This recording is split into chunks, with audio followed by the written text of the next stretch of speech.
All right. Really good series for the Padres. They lose today. Michael King roughed up in the second inning, a bunch of bad luck, seemingly. Batting average on balls in play. Balls put BABIP. where fielders weren't. It was they were kind of due for that because they've had so much BABIP luck that they kind of had BABIP. some go against them in the second inning. But a good series. They take 3 or 4. I think the real story here coming out of the series, they're 500 and they're always 500. But the story is their health. I mean, you've got Fernando Tatis Jr. Is he going to go on the IL? You've got Yu Darvish coming back from the IL. You've got Bogarts and Musgrove, and you got Profar dealing with this knee, and I'm missing others. You got Campy, who's been placed on the IL. I mean, it's like a war of attrition right now. 26 games in 27 days, and they're in decent shape at 41 and 41 overall. Had a 4-game winning streak snapped here today. They'll get the Nationals beginning Monday with a 3-game series at Petco Park. I'd feel a lot better if they were healthy. I feel decent about where they're standing because, again, they just won a series against a good team in Milwaukee. So as you make your way in, please subscribe. We have year-round content for Padres fans. I think we're 10 subscribers away from 6,400. So help us get to 6,400 subscribers here tonight. Smash the like button for us. You can follow us on X at John Schaefer, at Jim Russell SD. We'll get to every single super chat. We appreciate your support of the channel. Click the $ below the chat box. We'll interact with it. And we appreciate your support. If you want to become a member, you can click the join button down below. Very good series, I thought, Jim. 9 home runs in the 4 games. Hard to expect a 4-game sweep of a team as good as Milwaukee. Michael King, 5 scoreless innings, but the 6th, was the second inning where he allowed 5 runs. And the Padres settled, quote unquote, for 3 out of 4. But I think most Padres fans probably take that coming into this series. When you have a 4-game series, those are really hard to sweep. Like, really hard. Rarely do you see many 4-game sweeps of teams in baseball. More often than not, you'll see, like, if, a team wins at least one of those games, right? And so there's nothing to be upset about with this series in particular because they took 3 or 4. I thought they played really well. I thought they pitched better. I thought the offense, came alive in this series. Maybe it's because Petco's now a freaking bandbox, but it doesn't matter. They still got the job done. Jackson Merrill is proving to be a star for this team. Manny's played much better. Jerkson Profar is consistent. And all in all, really good start to the homestand to get back to 41 and 500, which it's kind of crazy how a couple days ago, I was like, watch the team just be 500, 41 and 41 on Sunday. And they're 500. Yeah, it wasn't too tough to predict with 2 games. There's probably a decent chance they're going to go 1-1.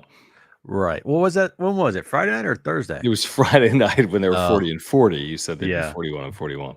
Yeah, of course. I mean, this team is in love with the 500 mark.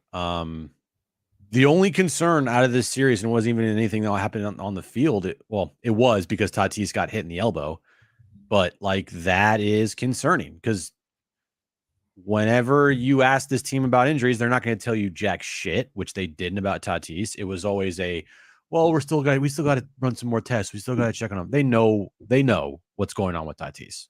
They know exactly. They just don't want to tell anybody because that's what this franchise and organization is. And that is the concerning part because he wasn't in the lineup the last 2 days. I know they said he was available to pinch hit today. Okay, then, okay. But if he misses any time, that's kind of significant.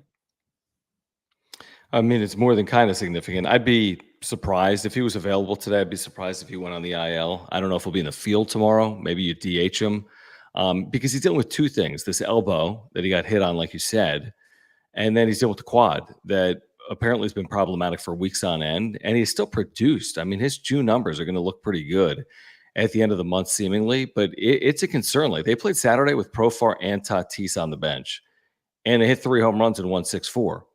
Easy. So, again, you can't necessarily do that over 80 games. You can do that in a game. If you're going to play down Profar and Tatis or not have these guys close to 100%, you're asking for some trouble.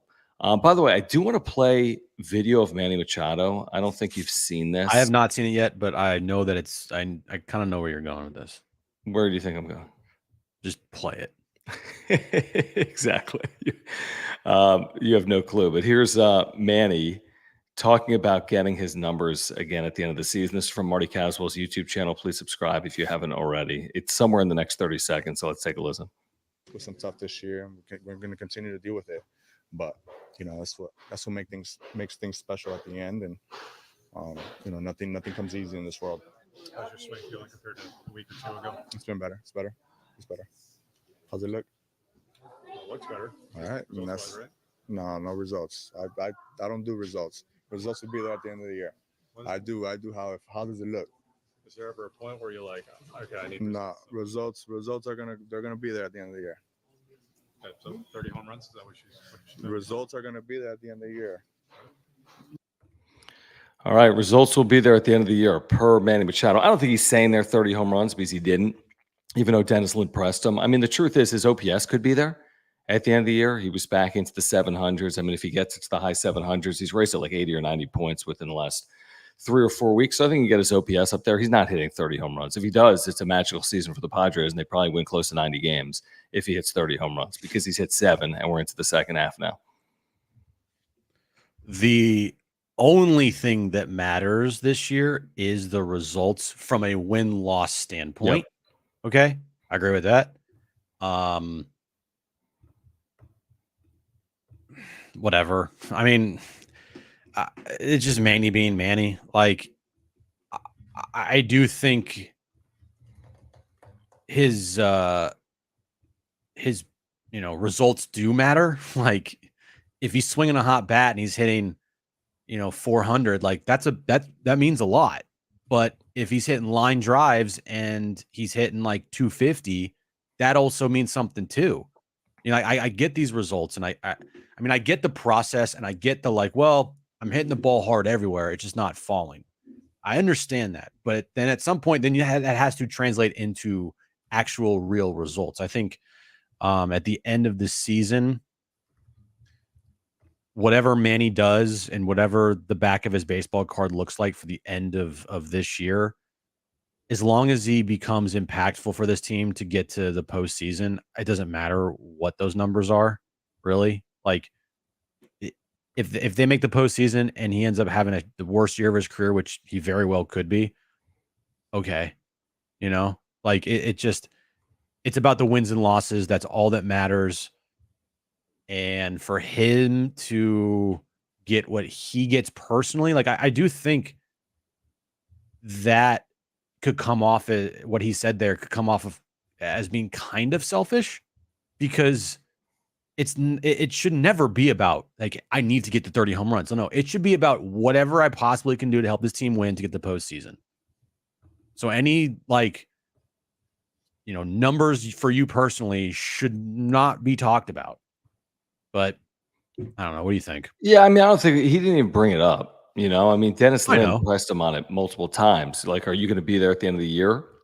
He's like, process, not results. And then he's like, well, are you going to get to 30 home runs? The results will be there at the end of the year.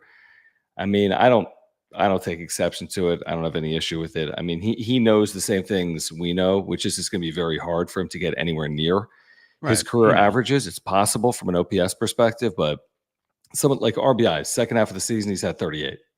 Home runs, second half of the season, he's at 7. So, like, if everything picks up, what's max RBIs? 90? Again, that would be extremely impressive. 50 RBIs in the second half of the season. It's not happening.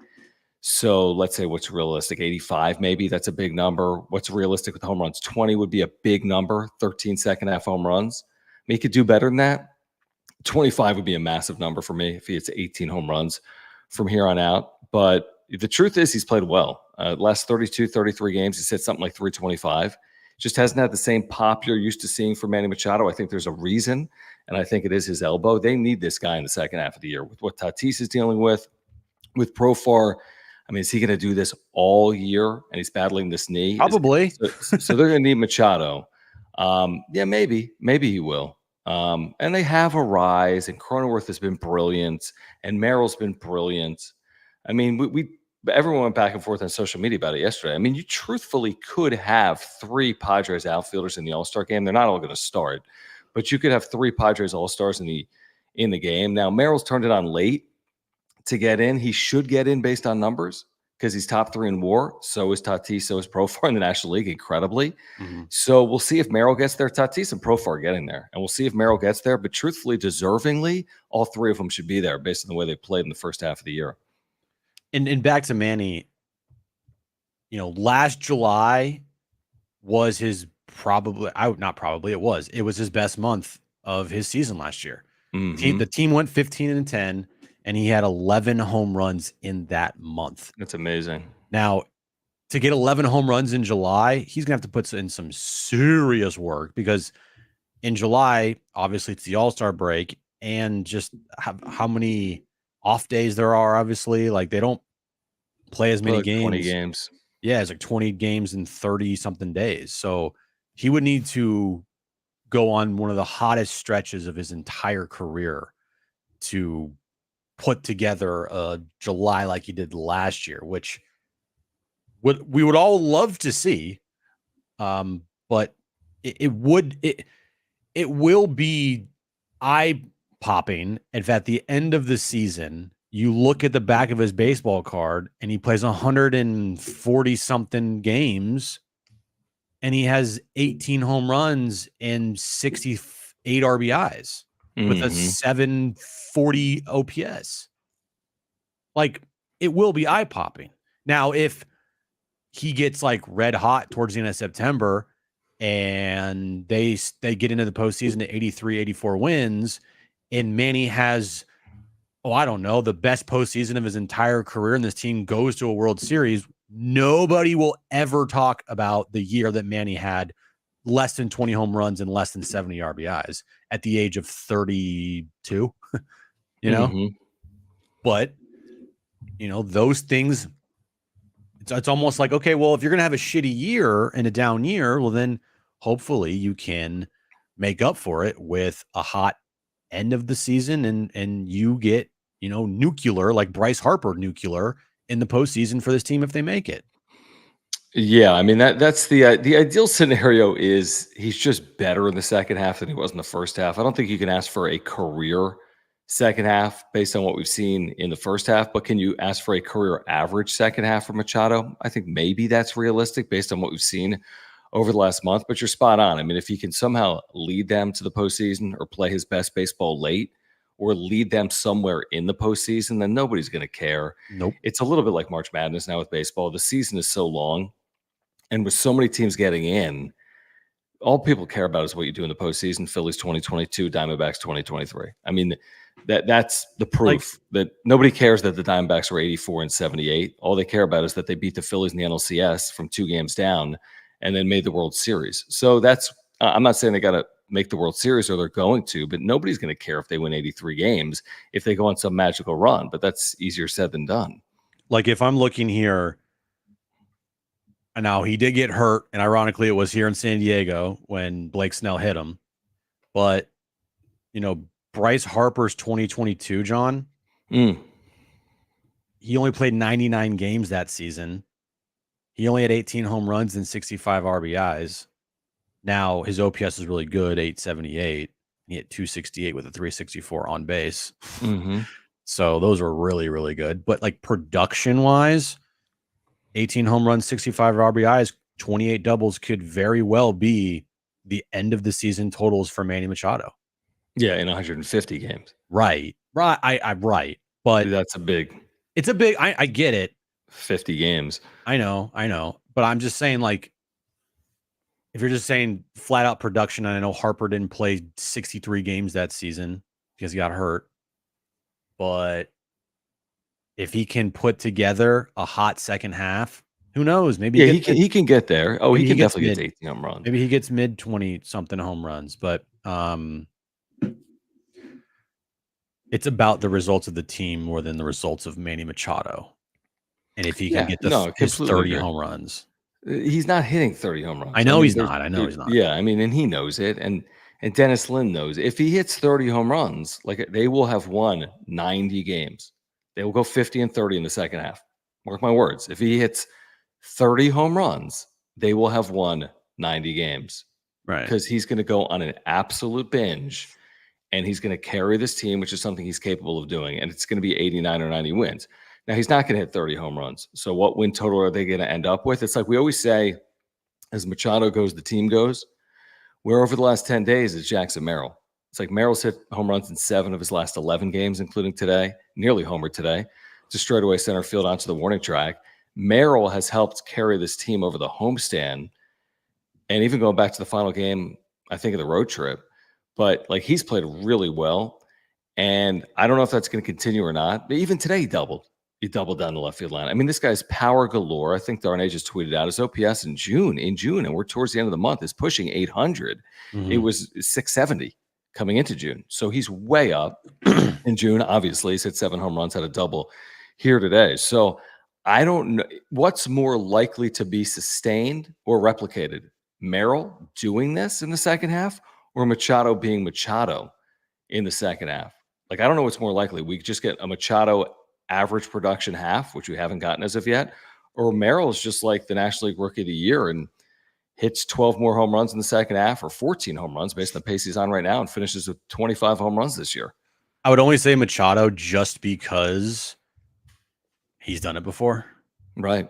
Like I keep referencing like July last year, right? Like there's no July last year for Jackson Merrill. Last year, in the minors, where he did not do well. If you look at those numbers, he was not good last year in the minors.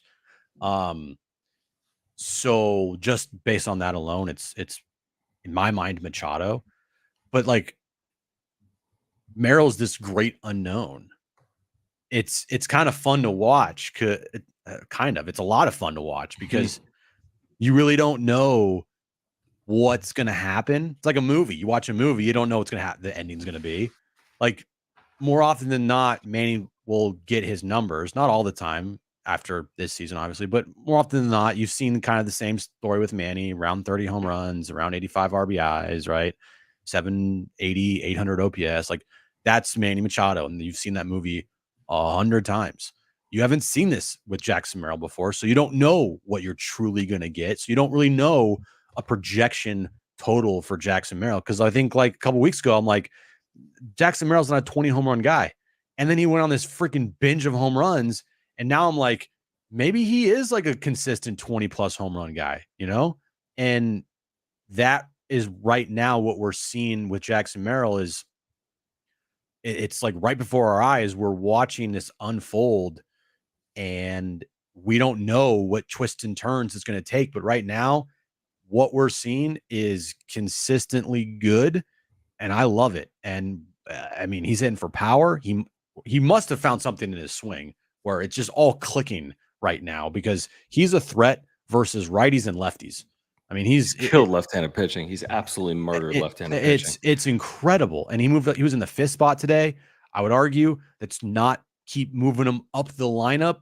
Like obviously once you get Tatis and Profar back in there, you're probably putting Jackson down in the 6th hole, which is great. It lengthens his lineup out a lot now if Jackson's going to continue to hit like this. But man, for everything that he's done, it's incredible. And credit to him, credit to the organization. I mean, all of it. It's wow. I'm moving them up. I mean, they're 41-41. They got to win. They got to win. And when you got Fernando Tatis Jr. out of the lineup and you got a guy that's hit 7 home runs in 10 games, I got no problem with him batting cleanup. Well, only when Profar and Tatis are in the lineup. Yeah, I mean, but this guy's carrying. I mean, this guy's their best player right now. In this exact moment, as we speak, he is their best offensive player. So when someone's on a freaking heater, you can ride it. And again, they're in like the thick of things. They're in the thick of things. So like, what gives you the best chance to win? And that's what they need to be thinking about in the second half of the season. Ishmael, thank you for the first super of the night. Guys, if you are here, please subscribe. Year-on content for Padres fans. About to get to 6,400 subscribers with your help. So please subscribe. Year-on content, the home of real Padres talk. We appreciate the super chats. Click the $sign below the chat box. We'll get to all of them. Great way to support the channel and our work. Ishmael says this: if all that matters is what you do in the playoffs, presumably, then why does everyone keep, not just Padres fans, saying the 2020 World Series doesn't count or it's a Mickey Mouse season? You can't have it both ways. This isn't both ways. That's a Mickey Mouse season. So you had 16 teams the postseason. You had neutral site playoff games. You had no fans. You had a 60-game year. You had a trade deadline 29 games into the year. It's not the same at all. I mean, 2020 is unlike every season in the history of baseball other than 94. It's unlike every season, maybe going back to World War II. Right. So I don't think there's any comparison between 2020 and today's baseball with 6 teams from each league in a 162 game season. I don't compare 2020 to 2024 at all, truthfully. No. And I'm No. sure we would feel different if the Padres won the World Series, such as life. That's how people look at things. But Yeah. they didn't. And I'm win the sure World there'd be a Series in lot of 2020. fans that would, and if first World Series, I'm glad that wasn't their Yeah. first World Series. Yeah, it'd be because kind of weird. it would have been ridiculed and criticized nonstop. Definitely Like, by Dodger fans. I know that. do you think every Dodger fan sits there and praises the 2020 season as like the greatest, like one of the greatest seasons in Dodgers history? No chance. No chance. Right. If you ask the diehard Dodger fan, you gave him truth serum, he would tell you they need to win another World Series in a regular season because this one does not feel like it at all. Guaranteed. Yeah. I mean, I don't know if Ishmael's a Dodger fan or not. We appreciate the super chat and the I mean, it's fair. There can be multiple opinions on this. Not to say we're right and other people are wrong, but my opinion is the 60 game season is unlike every in the history of the sport. That's my opinion. I'm not saying take away, like it counts, whatever. I'm not saying it does not count, but I'm just saying there's no way it carries the same weight as every other season that's been played over 162 or 154. It just doesn't. It just does not carry near. I mean, frankly, weight. I view the 2020 season, John, as like it was a great distraction to get us through The a pandemic. really shitty time. Like I don't even, again, that was like we needed something to like get us through that year. And thankfully baseball We had that. figure something out and they had it, right? And then football happened, but like it was a disaster, dude. it The was Lakers, the bubble thing was Yeah. stupid. I mean, the Super Bowl was weird. Everything was weird. Like I'm glad it happened just because if it didn't, I think I we don't would know have been fired, truthfully. I don't know how we would have gotten through that thing. I mean, I don't think we would have been on the. I mean, I honestly think if there were no sports that year, we would have lost our jobs. And I'm not kidding when I say that. I mean, oh yeah. I And mean, we wouldn't it's be almost doing the wrap-up remarkable we show. kept our jobs, truthfully. We wouldn't be doing the wrap-up show. We wouldn't have John and Jim. Like without 2020, this does not happen for us. So in that regard, we like 2020. We love 2020 for that reason. But I mean, we covered that whole thing, and it was a distraction. It was unlike anything. It wasn't the real thing. The roster sizes, everything was different. Everything was different.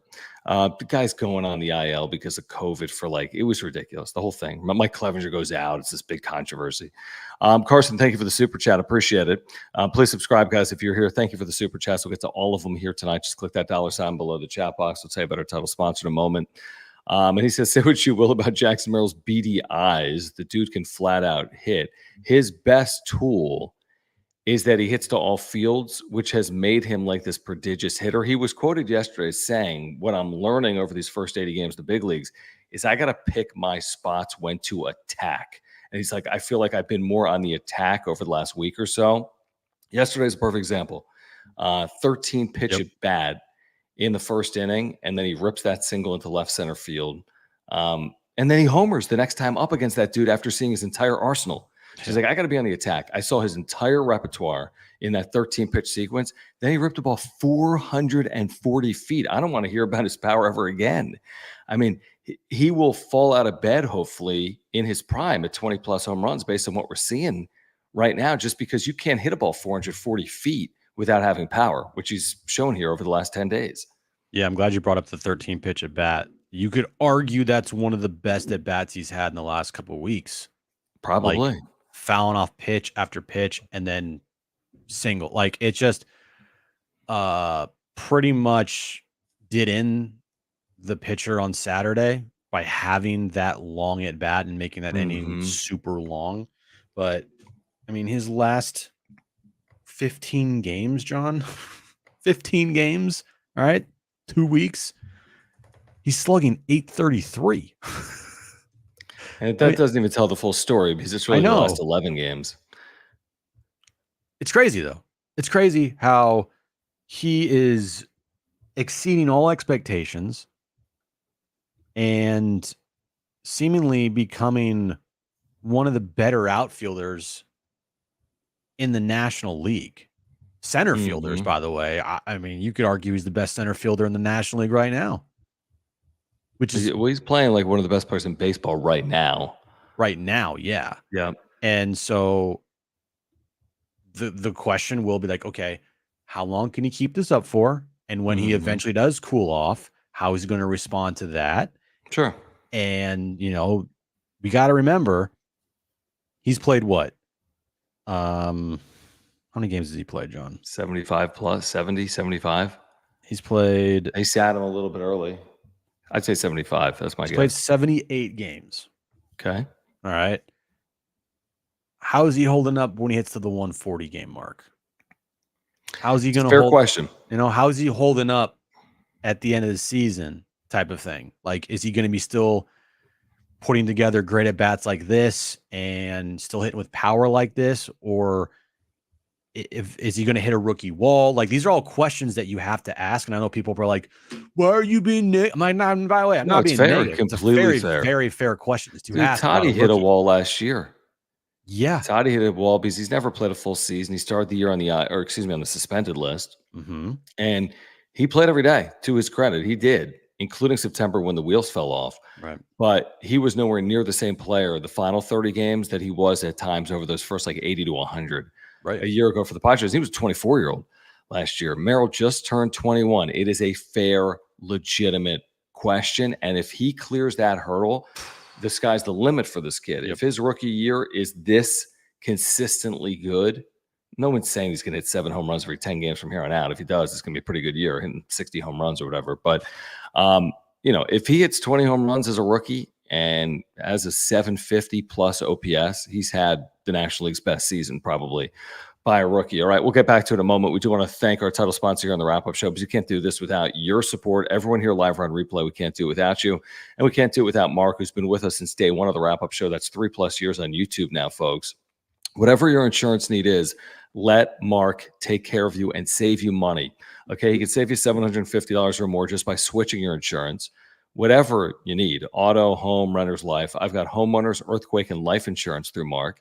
And he's a great insurance agent. You can take that from me. If you ever need him, he's there for you. He emailed me back on a flight last week.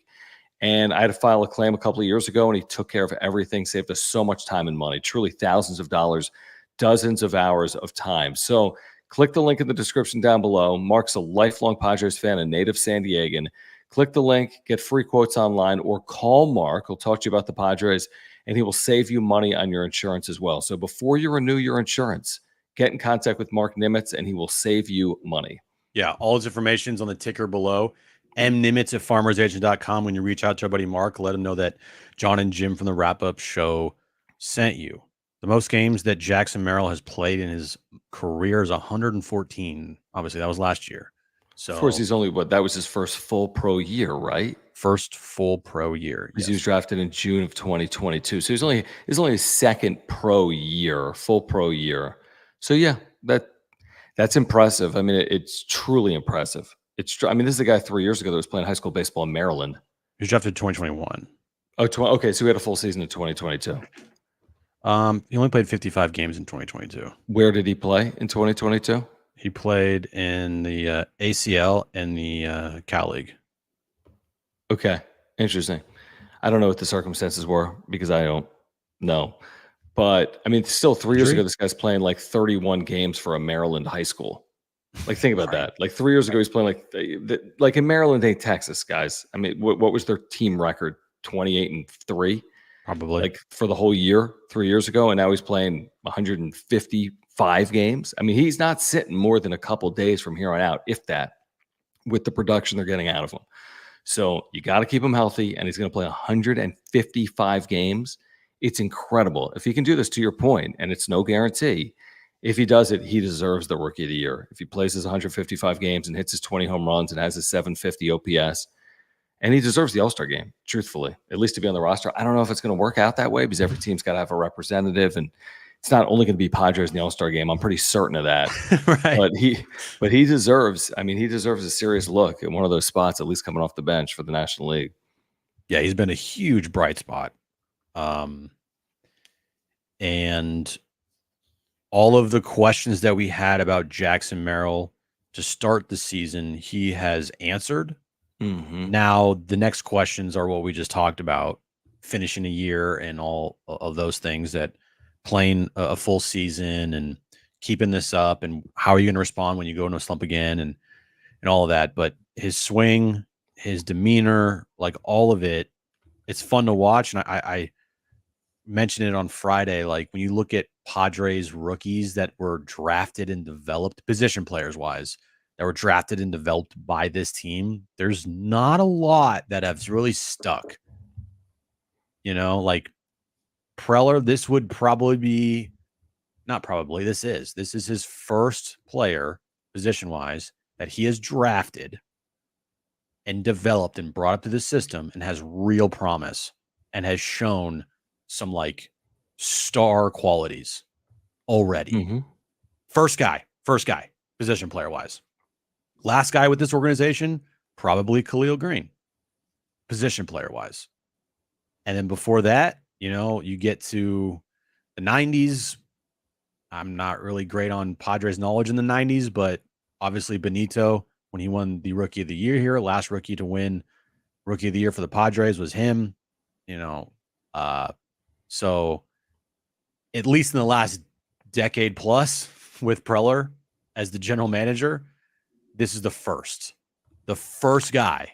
Well, if you're gonna hit on someone, you should do it now. If you're AJ Preller, Yeah. and you should do it with a player that is potentially a future star in the making. So this isn't just getting a guy to stick and be a regular, but you got a guy that, by Padres standards, there's not a lot of players that do this at this young of an age. I mean, very few in the history of the franchise have done this at this young of an age. Fernando Tatis Jr. would be in that group. Richard, thank you for the super chat. We appreciate you, man. Please subscribe, guys, if you're here. Thank you for the super chats. Click the dollar sign below the chat box. So Richard's a Dodger fan, as you can tell from the photo, but he says, I will never apologize for the 2020 World Series. I like this perspective, by the way. It brought us joy in a joyless year, but it was hollow. No celebration, no parade, no champagne in the clubhouse. It felt good for 5 minutes.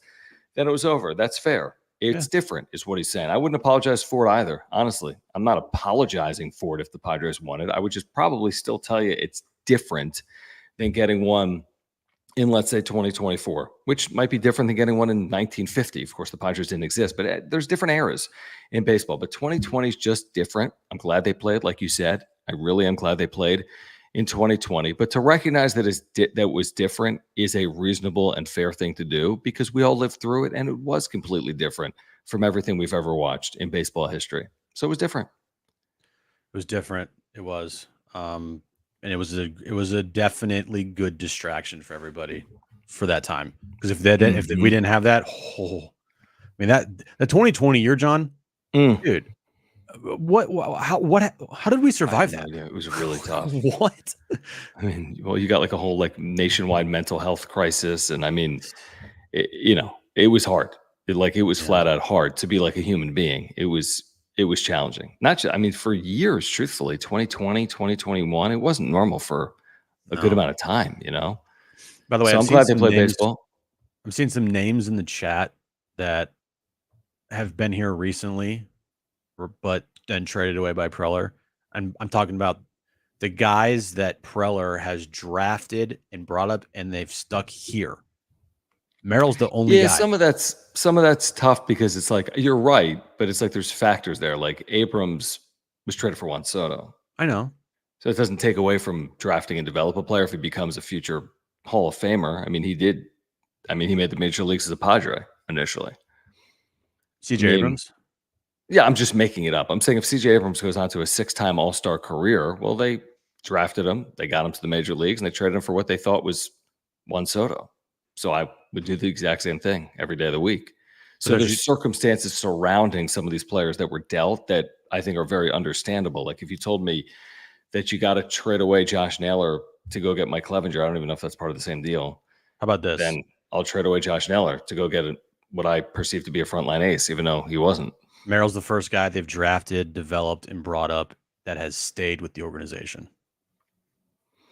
Correct, because Preller's MO is moving guys.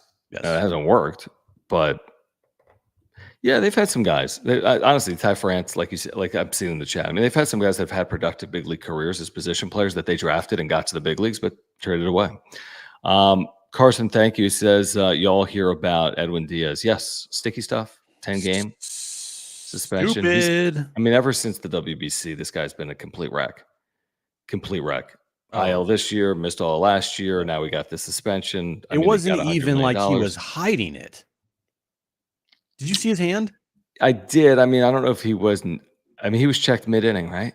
It was as clear as day. You could see like his hand was different colors, and it was sticky. Yeah. Robert Suarez last year. We've seen it. It's I don't know what to make of it. It's just I know that he's nowhere near what he was, and maybe he's trying to be what he was. Speculation on my part, but maybe. Kawhi Leonard, by the way. Kawhi was in the building today. That was great. They lost. They should have played better. Yeah, for Kawhi, I guess. Today, we haven't touched much on today. King, I think in the inning, allowed 5 hits. That second inning, one ball was hit well. It was the ball down the right field line that should never have been a triple, but you don't have Tatis out there, and Peralta misplayed it. Mm-hmm. So it's a triple, but 4 of the runs scored with 2 outs. It was just a bad inning is what it was. I'll defend Michael King because I think he's been very good. His last 4 or 5 outings, maybe more, 5, 6 outings, he had been excellent. I thought the Padres had a really good chance today to win behind Michael King. He struck at 8 and 6 innings, and he was basically perfect in the other 5 innings, other than the second, but the second counts. So I'm on board with Michael King. I think he'll bounce back from it. I think he's had a very good year as a Padre. I watched the inning. I didn't think it was some absurd inning on Michael King's part. I really didn't. A lot of 2-strike hits from Milwaukee that were softly hit and well placed, and that will happen over the course of a season. So I got no complaints. I really don't. They lost a game to a good team. One bad inning for Michael King, and it wasn't even quote unquote that bad. It was just bad luck, is the way I saw it. You gave him 6 innings. He struck out 8, only walked 1. I agree with you. It wasn't egregious. It wasn't like he was getting, balls hit 3 home runs super hard off him or like rockets everywhere. It was kind of like you look up and all of a sudden you're like, what the fuck just happened? Yeah. Bloops. But overall, his season so far has been very solid for this team. He's, I think, leading the team in innings pitched, over 100 strikeouts. He's got a how many innings? Is he 93 and 2/3? Wow. Yeah. 3.75 ERA. Like, all in all, Michael King has been very solid for this team. But the question about him is kind of the same question that you have for Jackson Merrill. Is like, these guys are reaching thresholds, and Jackson's already blown past it. But these guys are reaching thresholds where they've never been before. So how do they respond and how do they perform when they get past these marks that they have never been to before? Mm-hmm. It's hard not to say that you don't have confidence. I think we do. I have confidence that they're going to do well. It's not like all of a sudden Michael King hits his, 100 and however many innings he pitched last year and then just completely falls off a cliff. I don't think that's going to happen. But maybe there's a little more struggles. Maybe there's things that we don't see that he's got to do to get himself ready. And he's like, whoa, did not expect to feel that way. Mm-hmm. Same thing with Jackson Merrill. But again, Jackson's 21 and he can go out there and he can he's not 32 like Manny, where Manny's and he's not 230 pounds like Manny. He's a guy that literally could go out there and run circles around everybody just because of how young he is. Yeah, I think that it's a good point. The thing that King has to deal with and no position player has to deal with is just innings are innings. I don't care what type of prep you've put in. Mm-hmm. Modern baseball doesn't usually allow pitchers to blow past thresholds from the year prior, the way that King is potentially trying to, he's pacing out for, 185 innings. He said told me 90. Yeah, he's like, I got to So he's on pace for 93 times 2. He's at the halfway point is 186. Plus, if they make the postseason, you're is he really going to be afforded the opportunity to throw 200 innings when he threw 100 innings? That's crazy. But they only have him under control for 1 more year. Maybe you just ride the wave with Michael King, or maybe they're a little more cautious with him in the second half of the season. I don't know what they're going to do, but that's a ton of innings to be pacing towards, where it goes back to the times of flat circle, got to go get starting pitching. if you're AJ Preller. Time's a flat circle. Got to go get bullpen help because even today they were somewhat leaky late in this game. Yesterday, the freaking grand slam in the ninth inning with 2 outs allowed by Burrito. I mean, Suarez had to come into the game yesterday. That's not ideal in a 6-0 game. So you could argue what's more important. They're both important. He will address both. I'll be utterly shocked if he does not go out and get starting pitching. I don't know if it'll be a frontline guy or not. And if he doesn't get probably multiple bullpen arms, would be my guess. I think he addresses the pitching staff with 3 moves, is my guess. 1 starter and 2 relievers are coming to the Padres between now and the start of August, would be my guess, if not more. You take away that Michael King was a reliever a lot of last year for the Yankees. He's approaching pretty much almost identical numbers as to what he had last season for a full year. Like his ERA is a full run higher at 3.75. Last year it was 2.75. But he's going to reach the 100 inning mark here, like maybe next start. And yeah, so like in June. Yeah. And, last year he gave up 88 hits in 104 and 2/3 innings. This year, 83 hits and 94 and 2/3 innings. Last year gave up 32 earned runs. This year so far, 39 earned runs. Last year, 10 home runs. This year, 13 home runs. Last year, 127 strikeouts. This year, 109 strikeouts. Last year, 32 walks. This year, 38 walks. Like it's pretty close Comparable to the same production that you got from Michael King last year. Maybe you could say a little better, but he's also a reliever. So yeah, now it's like, okay, you're going to make that jump this year. Like he's going to make that jump. What's he going to do from inning 104 to potentially 170? Yeah, I mean, there's all kinds of questions. I mean, Matt Waldron, now knuckleballer, but he's not an exclusive knuckleball pitcher. He throws half of his pitches, are fastballs. Matt Waldron's never thrown near these innings, obviously. No, never. So you're going to have question marks in the second half of the season. Let's get back to it in a moment. We do want to remind our viewers about our friends at Mova Globes. There are less than 50 of these remaining officially licensed Mova Globe globes. All 30 major league teams, by the way. Less than 50 Padres globes remain. Click the link in the description down below. Use promo code PWS10, PWS10, get 10% off. This company and this technology founded in San Diego in Cardiff by the Sea, it rotates based on light. That's how it moves, in magnets that are inside it that work with the magnets of the earth. Don't ask us how. It just happens. It is an amazing keepsake, desk item, souvenir. My 5-year-old thinks they're terrific. My wife thinks it's phenomenal. It's been really cool to partner with Mova Globes. By the way, they have other globes that aren't baseball globes. But if you want the Padres globe, you need to get it before it's gone. There are less than 50 remaining. Use promo code PWS10. That's PWS10. There's no cords, Jim. There's no batteries. There's no electronics. You're looking at it, and the thing spins all day long. At nighttime, you turn the lights off, it stops. You turn the lights on, or the sun that's coming in from your windows, this thing's going to spin all day long. Yeah, it's a great desk item. It's a great bookshelf item.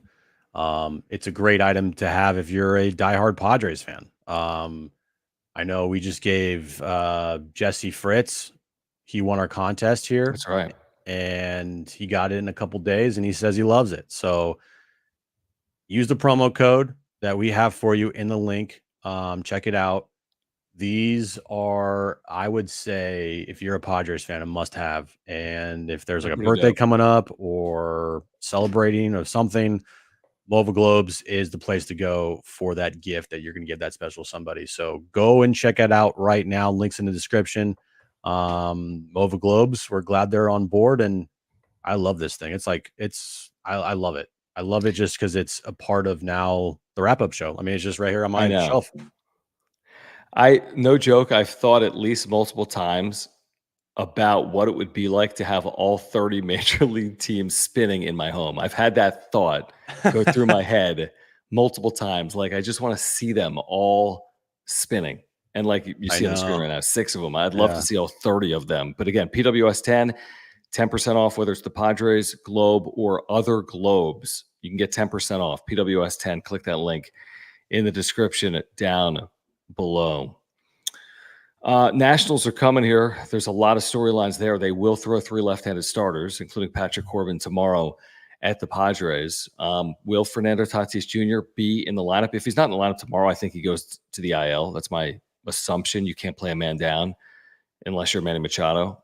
So I would assume tomorrow's the make or break day. He either is in the starting lineup or on the IL. I think he'll be in the lineup as DH would be my speculation with Fernando Tatis Jr. But like, they need to get to this off day, Jim, and they need to do so, best case, by winning this series against Washington. But clearly they're nowhere near 100%. This is a stiff test.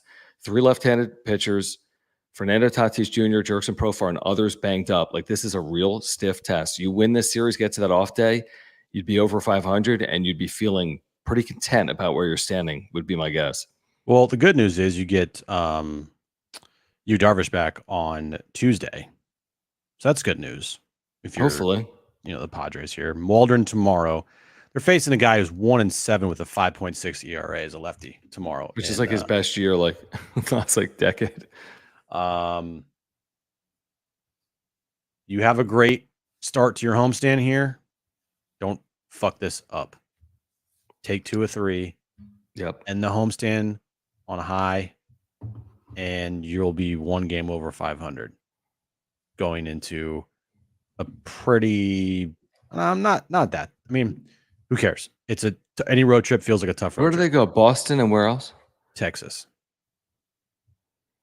Rangers, I believe. Yeah, I mean, how about this? Boston, the Red Sox at Fenway Park this year are under 500.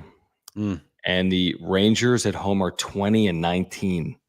So you're not going to 2 teams that have been good at home this year. Hopefully that's advantageous from a Padres perspective, but they've been playing terribly on the road. Obviously the Padres have over the last 10 games or so. So yeah, like you said, don't look past it, win it, go over 500. You're heading towards the All-Star game and the All-Star break. Man, July really has some favorable things for you, like getting healthy.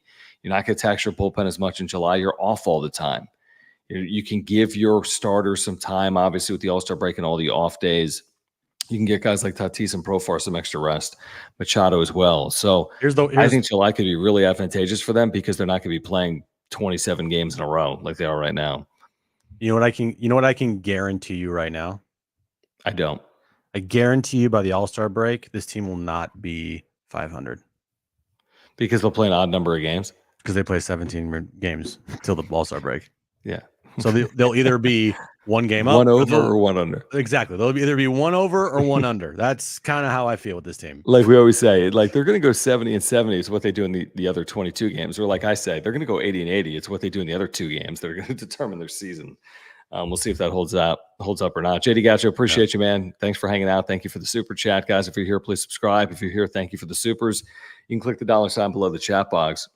He says we can't have only one National League West team better than 500. Come on, Pods. Is that what it is right now? Arizona, blah. Giants have been awful. Arizona, blah. Padres Arizona's right in it. Oh, blah. They're all blah.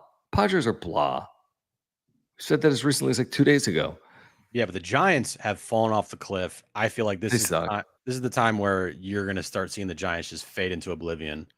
But Arizona's right there, dude. I think Arizona, you got a series with Arizona next weekend. That's going to be a big series for sure.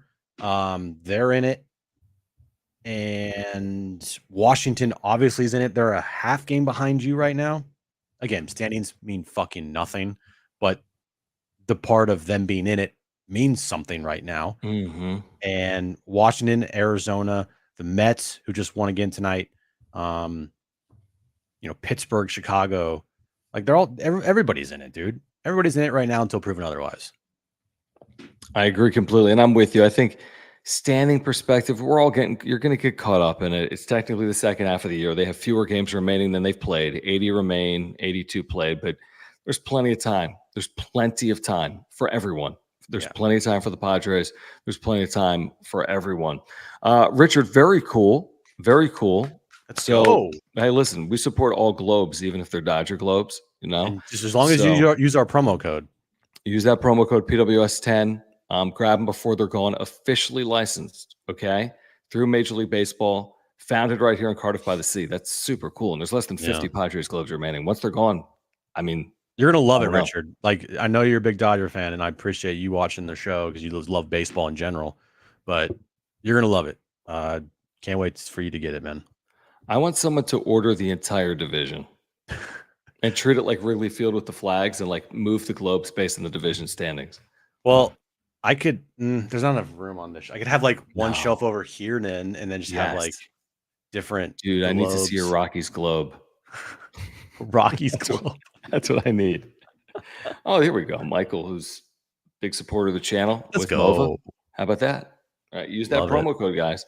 PWS10. Click the link in the description down below. Get a globe from the Padres, a Padres globe before they run out. And Michael's, look at this. He's going to deliver. I don't know. Are you going to like deliver it, like hand deliver it? You're going to go over to his house? I'm Like, telling what you, do their service do? is unbelievable. I got my globe within 24 hours. Then Jim got one 24 hours later. And Yeah. then our winner, Jesse Fritz, got one like 12 hours after he won the giveaway. So you're going to have that thing pretty quick. Right. Very quickly. What else? Campy's on the IL. Did we know that Friday? No, we did not know that. No, he Friday. had thumb. He had thumb injury. Got hit in the Friday. dick, and he got hurt, and his balls were hurting. But now I'm kind of wondering, like, where did this thumb thing come from? I think he actually has a thumb injury, by the way. I know, but Yeah, I think he does. Because I listened to Shildon, and it actually made sense what he was saying. Like, he was not beating around the bush. He like brought up specific instances of it. And I'm like, oh, okay, that actually kind of makes sense. So, well, I mean, Higashioka is like the best power hitting catcher in baseball. So who really cares? And he threw out 2 guys on Saturday, and he hit a home run on Saturday. Defensively, Higgy's better. Offensively, you're pretty much getting the same. And I'm totally fine. And Brett Sullivan's up. You know, Yeah, it's fine. It's For fine. short term, It's for your 10 nine. days. It's your 9 hitter, and you Yep. just let it go. You're fine. Yeah. No, I completely agree. And you know, we barely touched on this. We should mention before we get out of here. Jay Cronenworth has been scorching hot.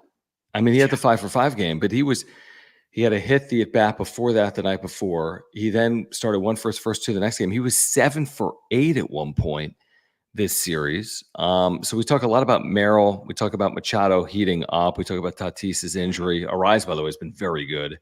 Again, a couple of hits here today. But Jay Cronenworth, man, had an incredible series, including obviously a walk-off winner and a 5-hit night. And again, they got a lot of good things happening with their offense. Not perfect. Never going to be perfect probably for a 41-41 team, but they got a lot of good things with their offense. They just need to keep this offense healthy. Yeah, Jake Cronenworth. I'll continue to say it. I mean, he is giving the Padres everything that they've asked for from him, and honestly, more. Like, he is now, I feel like, at the point where you could say just his season right now. I mean, this guy is worth more than $11 million a year. Could be, yeah. Like, I'm just like the if he ends up with 26 home runs and like 90 something RBIs with like around 800 OPS, That'd be a big year. Yep. That's a massive year. And he has come up in big moments. He's had big hits. He's had walk-off hits. He's done it. He's done it all. He's been exactly what they needed of him. And I want to say, okay, 77 games. I thought he played almost. I thought he played every game, but he hasn't yet. But still, you're going to get 150 games from this guy, and he puts up those numbers, dude. Massive year from Cronenworth. Also should mention that the Padres were so concerned with Tatis heading into today, they had Bryce Johnson, switch hitting outfielder, up from AAA. Bryce Johnson was here in case they had to put Tatis on the IL today. There's concern there. Yeah, so there's real concern. And it sounds like, from what we're reading here in the UT, the reporting, it's more about the quad than the elbow. That's what the reporting is like. You know what? That's good news. Kind of. Yeah, and you can't deal with this probably all year playing in right field. Like, how are you ever going to get this thing healthy if he keeps overusing it? We've watched him run on the bases, and like he's really hobbles, laboring. Yeah. So you know what? It's a little bit like the Machado thing we talked about earlier. If you have to bite the bullet, and if it's only 7 or 10 days, and now he's already missed 2 games, so you can retroactively put him on. It's only 8 more games. Right. I mean, is it the worst thing in the world? I don't think they'll do it, but I'm just hypothetically speaking. This is where you wish you didn't get swept by the Rockies, Angels, and whomever else. Because if you had wiggle room, I'd put them on. Like if I'm as opposed to 41-41, if I'm 45-37 and I was 4-5 against the Rockies, Angels, and whomever else I got swept by, Mets. Think about that. If I'm 4-5 against the Rockies, Angels, Mets in those 3 series, I'm 8 games over 500. If I'm 4-5, I'm 8 games over 500. But I'm not. I went 0-9 in those 9 games. So I'm 500. And now, like last year with Bob Melvin, he's like, I wanted to give these guys a blow. I couldn't. We're fighting our butts off just to be in the thing. So I felt like I had to have Fernando Tatis Jr. and Juan Soto in the lineup every single day. That feels a little bit like the same right now if you're Mike Schilt. Well, that's their fault. I mean, they have no one else to blame For but not themselves. winning. Like, that's tough shit. Like that's you guys did this. So now you got to overcome the things that you're dealing with right now because you guys put yourselves in this position. Plain and simple. I agree. By the way, we didn't talk about this Friday, and we haven't talked about today, so I'm glad someone mentioned it. So thank you, James, for the membership and the super chat. You can click the $ below the chat box. He says, "Why was there no retaliation for Tatis getting hit? This is Friday night when he left the game." Because I don't think there was any issue with it. Tatis hovers, man. In terms of guys that get hit, the reason he gets hit, now he does get thrown up and in on, or was in the first month of the season, I think a lot. He's on top of the plate, and he's not wearing a freaking elbow guard. He's on top of the plate. Like, they would have retaliated if they deemed it egregious or unnecessary. He's on the plate. When you're on the plate, this is going to happen. Yeah. So I don't think you retaliate when the other team didn't really do anything other than, I mean, a fastball on the inner third that you're getting a hit on or just off the inner third is not a reason to retaliate, in my opinion. And that's why I don't think they did retaliate, truthfully. And it happened in what, like the 3rd inning or something? Like it happened really early in the game. Yeah, it was the first half of the game on Friday. So with that's a clear sign of this is not intentional, and this is a pitcher trying to move Tatis off the plate. If, the Brewers were trailing 7-1 in the 8th inning and Tatis gets drilled in the, arm, the back. Something. Yeah, exactly. Then it looks kind of fishy after maybe Tatis has like a big home run earlier in the game. Then we're talking like, what is happening here? But in this moment, it was pretty clear to see that it was the pitcher trying to move Toddy off the plate, pitch inside, because that's what pitchers do. And if you get hit, you get hit. It's just a game. That's baseball. It's not by his standards, guys. So he's been hit 6 times this year in 80 games. 2019, he got hit 5 times in 84 games. 2020, in 50-something games, he got hit 5 times. The guy gets hit because he stands, he hovers over the plate, which is fine and completely reasonable. But when you do that, you're going to get hit. And when you're not wearing an elbow guard, which he has at times in his career, you're risking injury, which hopefully he's avoided from what the reporting is stating. Anything significant with that elbow. We'll see if that's accurate or not. Because that could have been a huge problem. Oh, I mean, if he broke his right. I mean, worst case, you fracture your arm and, well, there's the year for Fernando Tatis Jr. Let's pray that's not the case. I mean, if he was truly available to pinch hit, and Mike Schilt said he could have used him twice, but there wasn't a circumstance. I get it. They were down 5. You're not going to burn them. I think you burn him in a 1, 2, 3 run game if he's the tying run. Right. Absolutely. Burn him. Put him up there. But down 5? Yeah. I mean, there's a reason he's not playing. As Schilt said, like they just couldn't find a spot for him, which there was no spot. Yeah, exactly. If it's 6-5 in the 9th and you have him on the bench or David Peralta, of course he's going to bat. I would think. Yeah. I would think he'd bat. Yeah. Guys, before we get out of here, listen, if you have not been playing Underdog Fantasy with us, you really should. And if you use promo code PODSWRAP, that's PADSWRAP, you can get a 50% deposit match plus a free special pick. And your deposit match can be up to $250 in bonus cash. So here's how simple it is to play Padres Pick'ems for tomorrow. So like Jim said, Patrick Corbin's been awful, but so are the Padres against left-handed pitching. But let's bet on the Padres tomorrow to beat up Patrick Corbin. Okay. So for example, let's say he allows 6.5 hits or more. Right? Higher. So 7 hits. That's fair. And then who are we going to bet on? I'm fine to bet on Machado hitting. He's been hitting. So I'll take higher. They better rough up Corbin tomorrow. They better. Now, Cronenworth has not hit lefties, but he's been red hot. So I'll take him over Give me a base Jackson math as Merrill well. play. What are we doing here? Give me a Jackson Merrill play. Merrill home run 5.75. Boom. Okay, so Yes. we go 4 for 4 here, folks. We go 4 for 4 here, and our $10 pays 300 I like it. basically. I like it. And by the way, you get 3 out of 4 right, you can still win with the flex play.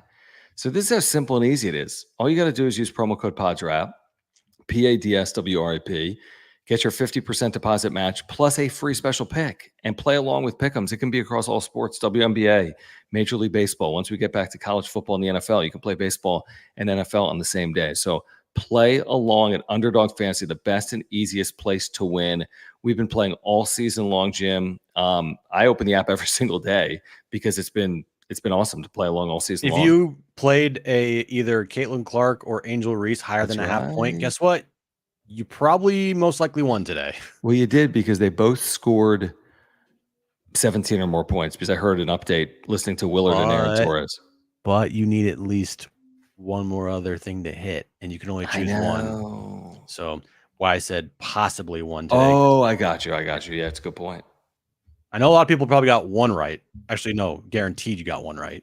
Right. But it's about the others that you probably could have possibly played. So anyway, promo code PADSWRAP, PADSWRAP. We're listening to Willard? 50%. Oh yeah, Willard and Aaron Torres, man. Oh, here, guess what Willard was talking about at 6 p.m. Pacific Sunday night. I mean, is his show going to win UT Best Show of San Diego in 2024? It could. Mark and Rich could because they're nominated along with John and Jim. Along with, in fact, the winner I think is probably announced in like any day. Oh. And we didn't ask for votes because we were going up against a show that doesn't exist, but a show that doesn't exist, and then it said like a station, like, is weird. That doesn't exist. And it still says that we're on extra 1360. So I'm like, this is stupid. Anyway, the talk was Mark. How many times have you heard this take? And I love Mark. If he was the president of sports, there would be there would be no draft grades. Okay. Because you don't know, you can't say like the Warriors got a C. What if the guy they drafted turns out to be better than what the prognosticators say, or vice versa? And he also that was his take on JJ Redick. Like everyone's like, this is the worst hire ever. And it's like, well, what if they win? Draft grades. Okay. Yeah, draft grades, coaching hire grades, trade like grades, any type of grades. They won the Soto trade. Well, wait, he hasn't played yet. What grade would you give the Padres for the first half of the season? Yeah, I don't know if he said anything negative about that. No. Okay, put it in the chat. Put it in the chat. That's a great question, though. Put that in the chat live on replay. Just A through F. You can use minuses and pluses. Give them a grade. 41 of 41. Spoiler alert, it's a C, but put in whatever your grade is. Even though it's past the halfway point because it's 82 games, not 81 games. But halfway point, right? While you do that, let's get to the super that rolled in from JD Gacho. It's always nice to get a college baseball super in here. Thank you, JD Gacho. He says, wish Major League Baseball did an NCAA tournament format. 16 teams in the postseason, Jim, all right? Start with the best of 3 series, and then a pair of double elimination brackets, neutral site. No. They did this in 2020, the 16 teams, and nobody liked it. It was best of 3. And then they went neutral in the round of 8. So I like it for college baseball, JD Gacho. I do. But the World Series has been around for 150 years. Let's just keep doing whatever the hell they're doing. And then JD Gacho says, Mark Willard also said the Warriors are handling a potential breakup with Klay Thompson much better, planning for the future. What is the deal there? Not that anyone cares. He's gone? He wants like 3 years. I mean, the number that's being thrown out is like 3 years, 70 million. But by NBA standards, is that absurd gaudy money? I know he's injuries and past his prime. If they could find a way to get rid of the Chris Paul contract while also while also not re-signing Clay but acquiring like Paul George, I think they would say thanks, but we're moving forward, and that would be better for the team. But so what are they going to do now? Even no matter what, are they going to likely part ways with him or likely bring him back? Likely part ways with him. Okay, where's he going to end up? Orlando. Was there like Washington? Oh, weird. Super weird. We should start a Klay Thompson channel. Yeah. At this point in his career, when he's how old is he? 35 or whatever. No, he's not 30. He's like Is he not? 33. Okay. Steph's been a like great 30. career. Steph's my age, but That's crazy. Steph's a year older than me. So Steph's going to be 36 for this upcoming season. That's amazing. Clay, I think, is like 33. And Draymond's like 32 or something. You ready for this tomorrow night? You could play this, Dude, by the way. I'm at Underdog Fantasy, gonna Game watch. 7. I'm gonna watch this game. Oh, me too. What time's that on? 5, I'm assuming? I'm gonna I look. I am curious. mean, you're either gonna get 5. the Better not be a blowout. no, please don't be a blowout. Dude, you know what the line is? Minus 5. 110 both ways. It's a complete even line. Wow, That's awesome. you're rooting for the Oilers, right? Yeah, I'm all in on the Oilers. Yeah, Panthers. Come on, give me a break. Come on, like blow this lead. That's honestly, you blow a 3-0 lead in the Stanley Cup. How do Imagine you ever get over that? that's that's the Oilers' first cup. That would be the Oilers' first cup since the 80s with Gretzky, Not- right? Since 1990. I mean, this would already be considered one of the greatest Stanley Cup final wins, and I mean, Yeah, it's amazing. no team's ever come down from 3-0. No, the Maple Leafs did in the 40s. Doesn't count. Been a while. It's been a while. It's been a while. Yeah, only 2 teams ever have forced the 7th game in hockey in the Stanley Cup from 3-0. Yeah, Momentum you're rooting for versus the Oilers. home ice. Who's gonna win? I wonder what the ratings will be. It'll be big. I think it's gonna be really big. 5 million, 10, I don't know, 7 million. It's Well, gonna be a huge number. You got nationally, you got nothing on tomorrow, right? Got Olympic track trials, which we like watching, but yeah. Okay, so they're going up against nothing. Well, what about Nationals Padres on Padres.tv? Okay. Here's the thing. Padres start at what, 6:40 tomorrow night? True, that's even 2 hours into the Stanley Cup. Okay, so this game starts at 5. You can forego the You first can get the couple first 2 innings. periods. Yeah, you can forego the first 3 innings of Padres Nationals to finish watching Game 7 of the Stanley Cup Final. Can you? You can go Yes, you both. can. I'll go both. Or you can do it. Well, I'll put it on my can't. laptop. You can't do both on one screen because you can't watch it on YouTube True. TV. True. You're right. So Not on one screen. pick one. Okay. I like it. All right, guys. Join us tomorrow on San Diego Sports 760. We will get you ready for Padres Nationals. 3 p.m. We'll lead you up 3 hours, John and Jim, and then tomorrow night right here on the wrap-up show, game 1 of a 3-game series against those pesky Nats. John has a big Swish League review coming up at 3:00 tomorrow. Ooh, that's right. And Jim will tell us what he had for dinner tonight as well. So yes, I tune will. in. And John will tell everybody that nobody cares. Yeah, nobody cares. No, people care. Like Aaron. I can tell you here. I'll just tell you here because as much on the radio, you're like, sure, shut the hell up. Yeah, I'm not going to ask you tomorrow on the radio. We had grilled artichokes that took me like all day to do. Why? Because first in the morning, I had to clean the artichokes and I steamed them. So I cooked the artichokes. Then I cut the artichokes in half and I put them in Ziploc bags and I marinated them all day with this sauce that I made. It was soy sauce. It was Worcestershire sauce, A1 steak sauce, a lot of lemon juice, a lot of garlic, pepper, and olive oil.